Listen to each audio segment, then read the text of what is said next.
এই আপনাদের বাড়ি কোনে? পশ্চিম মাজারেগলা। পশ্চিম মাজার এলাকা। হ্যাঁ, আসলেতে এই চরের অবস্থা বর্তমান কিবা? চরের অবস্থা খুব খারাপ, খুবই খারাপ। আর নদী ভেঙে যাইতেছে, এখন বাড়িঘর তো জমি ভেঙে যায়, নিয়ে জানা কমে যায়। কি সমাচার, কি খায়? ধান তো আধা কাটছে, আধা বানাই খাইছে, আর পাটও আনি যায় নাকি। তো এখানে যে দেখো এই পাটটা থাকবো না থাকবো কোনো গ্যারান্টি নাই। দেখেন কি সুন্দর পাটের অবস্থা, সুন্দর আবাদ হয়েছে। এই পাট থাকবো না থাকবো কোনো গ্যারান্টি নাই। স্থানীয় বাসিন্দা আছে, এ কি বলে?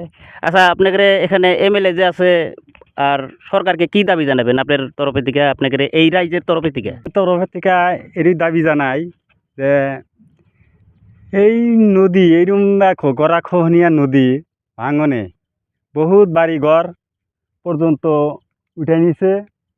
আর যেরই ইরিধানের মৌসুম আসছিল, সেই ইরিধানের মৌসুম মোটামুটি আধা আধি পানির তল করছে, ভেঙে নিছে। তারপরে আর যা কিছু আছে ওইটাও মানে যে মাটি ছাটি পইরা হয় নষ্ট হয়েছে। আর পাট পুটগুলোও পানির বহুত পাট ক্ষেত মানে নষ্ট হয়ে গেছে। তারপরে পাট কিছু বড় হয়েছে, এখানে থাকবো না থাকবো কোনো তার গ্যারান্টি আরো গড়াখহনীয়া সম্ভাবনা আছে। খরাখরণের সম্ভাবনা আছে, যেটা রানিং ভাঙতেছে। হ্যাঁ। তো আপনাদের এই সরকারে কি করবেন এই ভাঙনের পারপসে? করবেন তো চিন্তা করুক, পার বান্ধা দিক, বান্ধাটা ভাঙ্গাটা যাতে বন্ধ হয়। আমরা এরই এমএলএ আর সরকারের কাছে দাবি জানাই যে এই গড়াখহনীয়া থেকে কিভাবে প্রতিরোধ হওয়া যায়, সরকারে এই তার কেবা বিধি ব্যবস্থা করারই আমার রাজ্যের তরফের থেকে আর কি দাবি। এই যে যেটা গড়াখহনীয়া, এই গড়াখহনীয়া মানে মানুষের যেটা হারা শাস্তি মানে কোয়াই চলে না। বাঁশের বান দিলে তাও চলে। এই বাঁশের বানে তো এটা তো ইয়ে তো এটা না, তা না কেবা হয়তো কেবা বান ছান করলে ভালো হয়।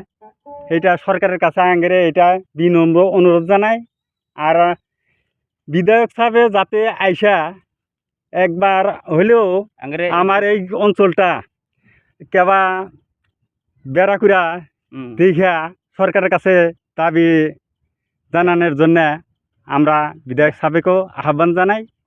আর সরকারেকেও আমরা এইটাই দাবি যে যাতে আমার মুখ্যমন্ত্রী ডাঙ্গরিয়া যাতে আমার পশ্চিম মাজারেলগার এই গড়াখহনের থেকে কীভাবে প্রতিরোধ করবার পারে হেরি আঙ্গরে দাবি। আরও আপনাদের আরও এখানকার এই এমএলএ সাহেবের নাম কি, বিধায়ক সাহেবের নাম কি? আমার এই বিধায়ক সাহেবের নাম হইল আব্দুল বাতেন খন্দকার। ঠিক আছে, আরও একজন স্থানীয় বাসিন্দা এসে পাইছে আঙ্গের ইতিমধ্যে, দেখি ভাইজান কি বলে। আপনাদের চরের অবস্থা বর্তমান হাল হলো নাকি রকম কঞ্চ? বর্তমান তো খুব খারাপ।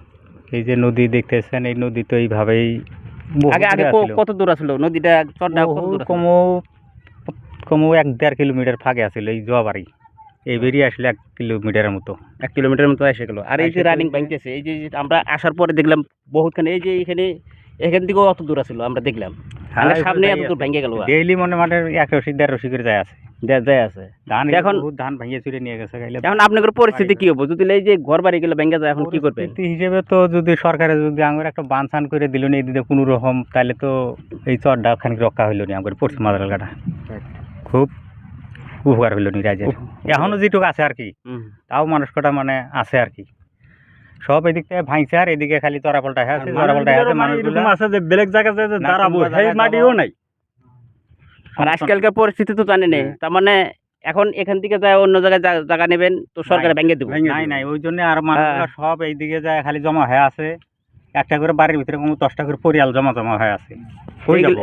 এই পরিস্থিতিটা আপনি সরকারের কাছে ভালো করে অল্প, এখন সরকারের কাছে একটাই অনুরোধ যে যাতে যদি কিবা মতো যদি একটা বানসান করে দেয়, তাহলে যেটুকু আছে জায়গা তাও আঙ্গুর মানুষগুলা কিছু একটু স্থানীয় পাবো, খানিক রক্ষা আছে। তার মানে এখন নদী নালা বগুলতে যাইতে চর চারিতে ঘুরে বেড়ে খাওয়ার হবো, কিন্তু যদি চরের ভিতরে তো আর বাড়ি করে থাকার মতো সমর্থ নাই। তো ওই জন্য এইটুকু জায়গা যদি রক্ষা করে দিবার পায় সরকারে, তাহলে আমার রাজ্যের খুব একটা উপকার হবো। ধন্যবাদ। আসলেতে সরকারের কাছে আমার তরফের থেকে একটা খুবই অনুরোধ রইল, খন্দকারকে অনুরোধ করি আপনি এসে এই চরের মধ্যে অল্প খোঁজ খবর রাখেন, এই রাজ্যের সাথে অল্প পরামর্শ নেন। ধন্যবাদ জানাই আমাদের এই অঞ্চলের তরফের থেকে আমাদের এই ইউটিউব চ্যানেলের গ্রুপের তরফ থেকে ধন্যবাদ। আমরা যে